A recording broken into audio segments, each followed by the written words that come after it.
Disappointed ang vlogger at actress na si Ivana Alawi nang nais lang naman niyang kumain ng hotpot.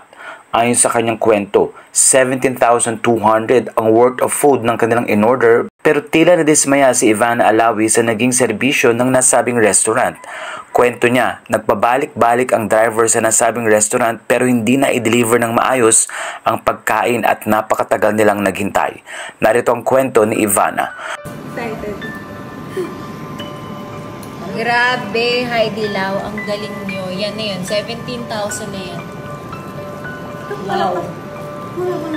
Our driver has been Heidi Lau of Philippines since 12 p.m.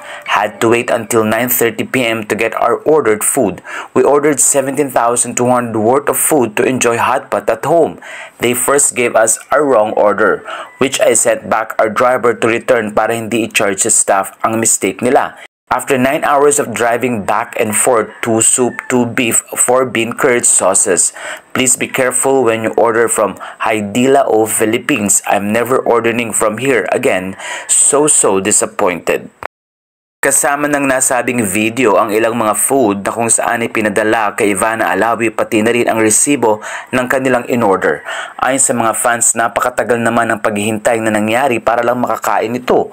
Halos 9 hours daw ang sinabi nga ni Ivana na paghihintay at disappointing ang na-receive nilang pagkain.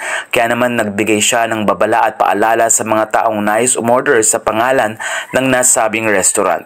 Marami naman ang naawa kay Ivana. Ayon sa kanila, nais lang naman itong kumain pero tila disappointing nga ang nasabing pag-order at napagod ng husto ang driver ni Ivana. Napansin ng mga netizen ang pagiging mabuting tao ni Ivana dahil isinoli niya ang unang maling order para nga hindi ma-charge ang staff.